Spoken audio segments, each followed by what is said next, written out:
Still loose, still time. Spurs do have it. Vassell.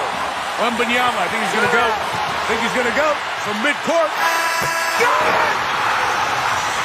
Dinomina ng San Antonio Spurs ang OKC sa Game 4 ng Western Conference Finals. First quarter pa lang, pumutok na ang first 5 ng Spurs at maagang binitbit ni Wemby ang kanyang kupunan. Bumutos si Victor Wembanyama ng 33 points, 8 rebounds, 5 assists, 2 steals at 3 blocks. Samantala nag-ambag naman si De'Aaron Fox ng 12 points, 10 boards at 5 assists.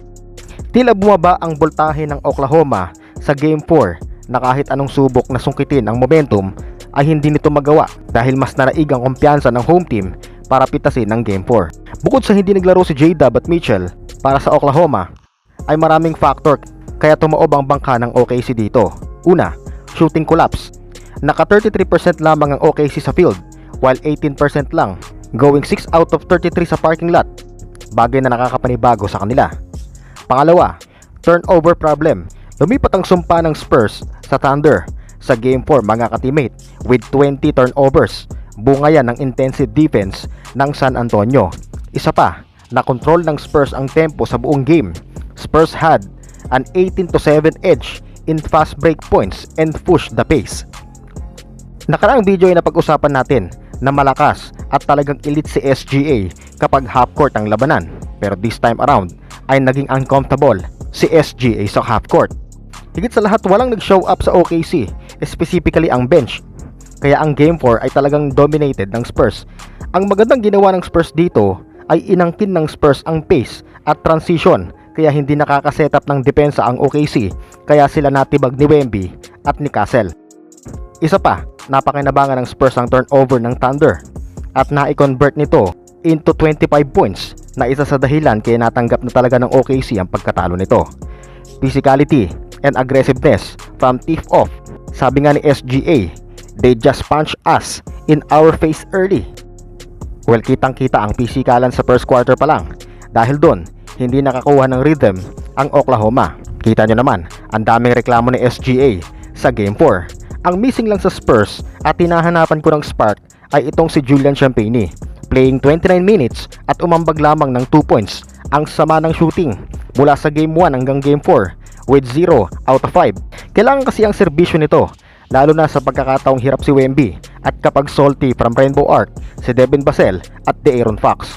Isa pa sa hinahanap ko off the bench ay si Keldon Johnson na nagbibigay ng energy sa team. Kailangan din ng Spurs ang pangangaldag niya sa series na ito. Although may nasisilayan naman tayo, pero basang-basa kasi ng Oklahoma yung ginagawa niya kapag bababa ito sa paint. Twice ko na nakita na si Caruso ang nakaka-anticipate ng ginagawa ni KJ. Kaya more footwork at diskarte pa sana para kay Big Body. Well, kung ulitin ng Spurs ang ginawa nila sa Game 4 sa mga susunod na games ay mataas ang possibility na maka-advance ito papuntang finals. Si SGA lang naman talaga ang pinaka-main assignment nila dito. Kapag napigilan nila ay damay ang buong team. Siya lang naman kasi ang inaasahan ng Thunder na gagawa ng paraan sa lahat ng bagay. Pero grabe ang reklamo dito ni SGA mga ka-teammate. Kasalanan mo na malas mo pass kaya kami natalo sidekick. Umalis ka na dito. Ayon sa kanya, sa isang interview, naging dirty daw ang San Antonio Spurs sa kanila.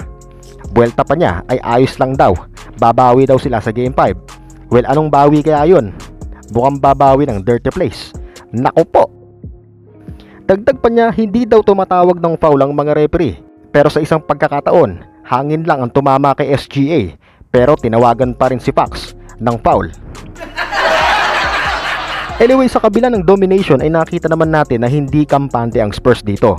Sa isang pagkakamali nga lang ni Carter Bryant, talagang bulyaw ang inabot kay Coach Mitch Johnson.